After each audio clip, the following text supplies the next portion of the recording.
Welcome everyone to Pommy and Oz. Hope we're all doing really well. If you're new around here, hit that like button, hit that subscribe. It really helps the channel out. I can't thank you enough. If I look a little bit awkward, I've done my right elbow. So leaning and resting really hurts. So if you want to cheer me up, become a member of the channel. That helps. It might pay the exorbitant fees Australia charge for blooming being repaired. What a country we live in. You pay to be ill. But I digress. Carlton versus Collingwood is why we're here. Friday, May the 3rd, MCG, 6th plays 10th in what is probably the biggest rival, particularly in AFL. I would say it's probably close to being the biggest rivalry in Australian sport, most certainly. And two teams with big aspirations this year. The Blues won 3 out of their last 5 losses coming to Adelaide, and the high-flying Cats showcasing a real game style of grit, determination, which we probably haven't seen from the Blues in a long time. But these last couple of years, we've seen that this side is willing to go toe-to-toe with the best till the very death.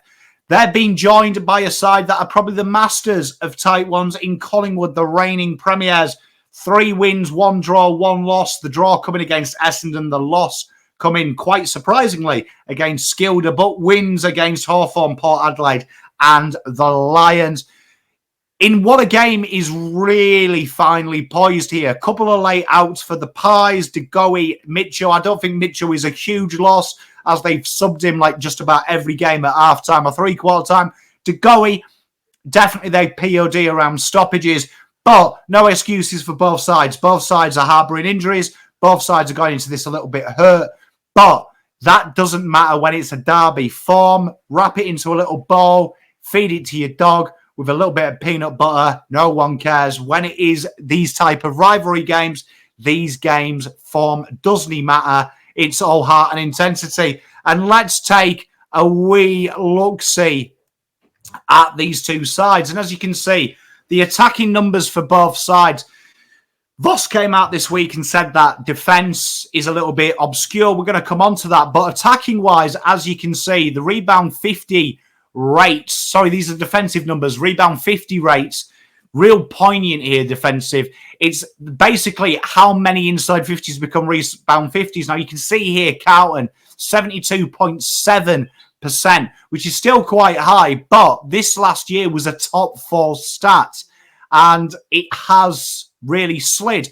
Positive for them is against only 73.2% of the opposition get it out as well. That's showcasing Carlton's forward pressure. They are one of the number 1 sides. They're top 5 in intercepts generated in the forward half of the ground. But this really does showcase Carlton's midfield pressure at the time, creates all that space in behind, which allows sides to really negotiate around that, particularly with Carlton's shallow entries. The Pies, they're about mid-table, 13th, and they do struggle to lock it in the forward half a lot more than Carlton, as you can see, 10th, 74.6. So this will be an area here, a key battle point. Who can defend their arcs, but also who can generate scores on there. Intercept marks has been a real key pillar of Carlton, being 13th at the moment, missing their leading guy and their leading intercept possession getter in Sard and McGovern, but still really, really healthy. And they don't concede them too much. As you can see, this stat here is a flip, a golf-type stat. Only 11.7 intercept marks against coming in the defensive arc versus 15.1 for Collingwood. This is really showcasing here that Carlton don't really go deep. So this stat is kind of warped from that. But also they don't really kick to one-on-ones and true one-on-ones. It's very spoiled. And this is where Carlton do have an issue, particularly defending that front half of the ground. It's not so much the intercept marks that kill Carlton. It's the fact that teams have learned that if you spoil it while Carlton are in their attacking formation, to get in the defensive phase, it takes a little bit of a few seconds to set. So if you're quick with the ball on the deck, quick handball out, cross-field kick, before you know it, Carlton are in a wee bit of bother. And that's where Collingwood do thrive. As you can see, they're quite good at defending that forward arc as well. One-on-ones, as you can see, Carlton defensively teams are they're winning 34% of their defensive one-on-ones versus 32.8. Not much separating them. They are one of the leading sides in this. But this is the problem. Carlton aren't getting true one-on-ones. They're getting clusters and they're getting players one out the back. Again, another warped stat, but a stat that says that if Carlton can structure up, they should be fine. Let's look at the scoring breakdown of these two teams. Now, a lot is made of Carlton's stoppage game, and it's actually interesting that in the last couple of weeks, they've gone from being in a poor position to averaging 42.1 points, which puts them top of the league. Collingwood, on the other hand, 31 points, 13th. This is probably where the negator is. If you look, Carlton against a hemorrhage in fourth. This time last year, that was in the lower bottom four.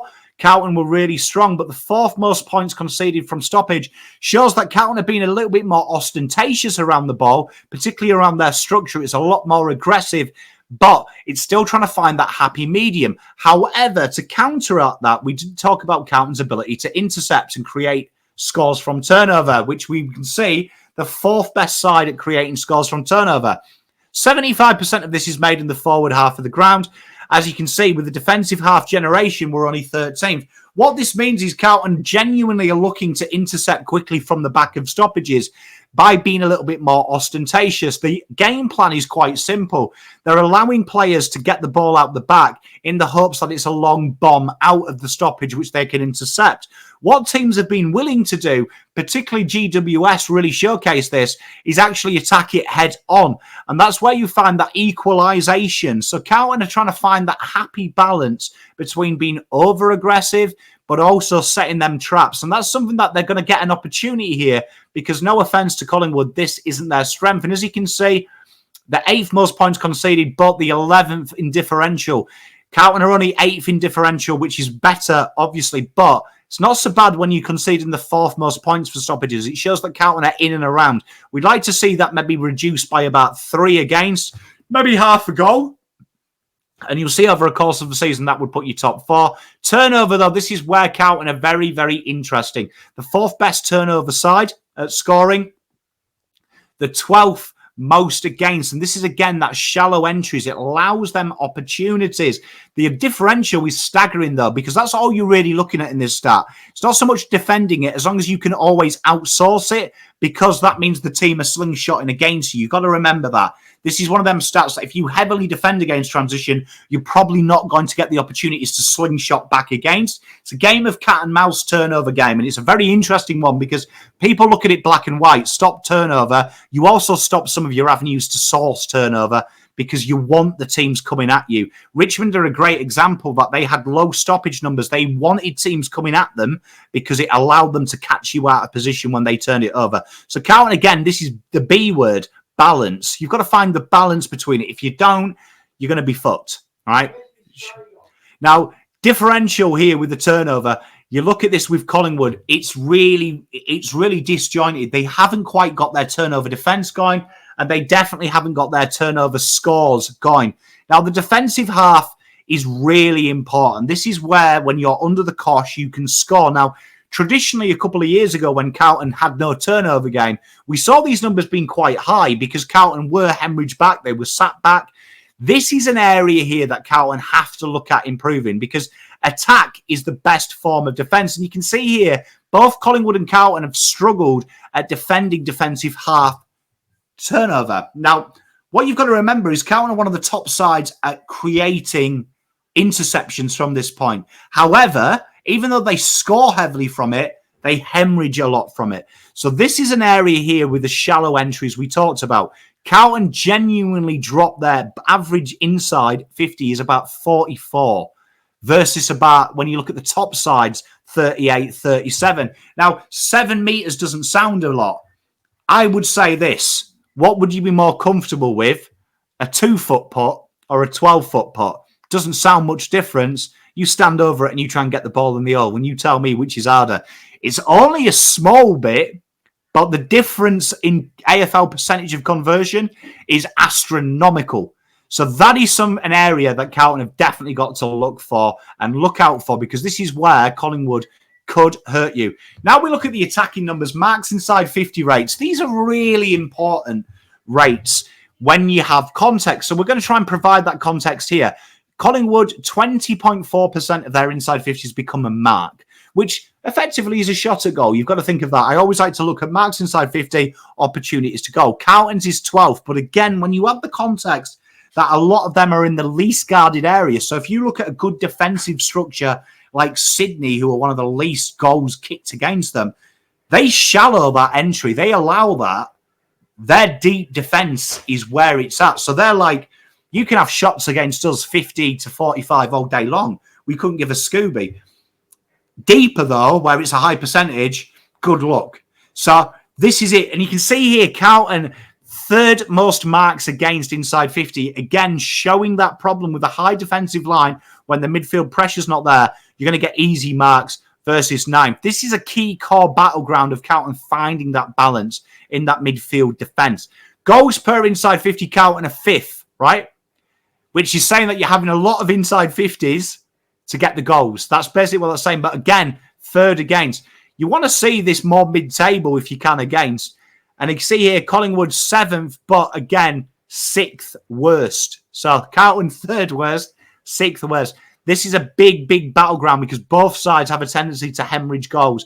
And I think Dimmer said it best, shit goal stats. Carlton would rank very high on that. Scores per inside 50, you can see Carlton quite balanced here. 6th, 4, 6th against versus scores inside 50. They're the 4th. So you can see here real quality avenues of goal. Really quality avenues of goal and real good organic scoring for them. It's very interesting as well that Carlton, when you look at goal scorers, it's a real interesting stat this. I just want to give you one. Carlton are the second most spread of scorers. They average 8.7 different goal scorers per game. Only Sydney are better, right? Collingwood, they went well down. They're 7.7, so they're 9th on that stat. So Carlton do have the scorers. This probably comes down to targeting Harry and Charlie a lot. And probably one of the best methods they've had over the last 3 weeks is they've seen 3 terrific forwards in Tex Walker, Jesse Hogan, and Jeremy Cameron utilise their version of Charlie, totally different to ours. And that's he leads from the forward, full forward, all the way to about 60 out, which takes 2 defenders with him. You watch Charlie and Harry, they lead inside 50. It's only a shallow lead. So one of them needs to really sacrifice their game. And I do think it's Charlie in the avenues of that. I do think he's more dangerous further away from goal. Now, pressure is everything to both sides of their game. 294 Carlton are the 8th most pressure acts versus Collingwood, who are the 3rd. Carlton faced the 9th most pressure acts versus the 12th most. And you can see here, Carlton 10th in the differential. Mr. Pies, they're 5th. There's a big change there. The pressure around the ball is telling, and that a lot of Carlton's pressure acts are coming from the front half and the back half. The midfield is where it needs to be at. Tackles, though, Carlton, the 2nd most tackle side, 3rd most from Collingwood.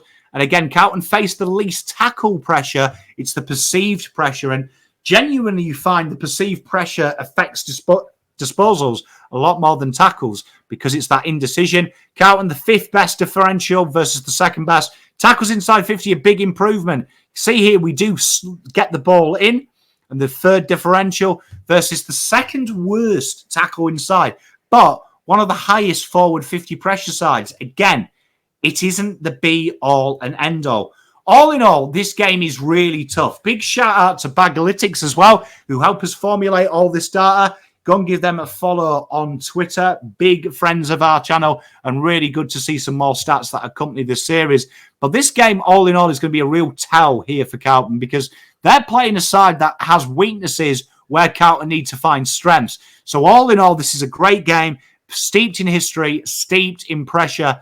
The Blue Boys have got to get it done, and they're against a side that isn't verged on winning close ones. Carlton want to put a score on here and really put some pressure in that front half of the ground, particularly in the midfield.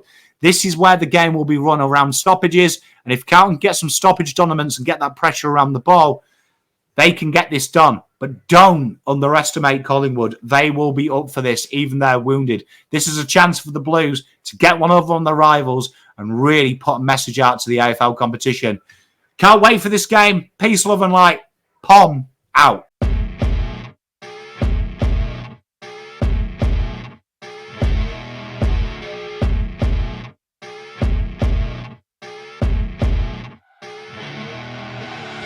I see her rolling up, Uber black Cadillac, high heel boots and a sexy body full of tats. Baby's bad, oh baby's hella bad.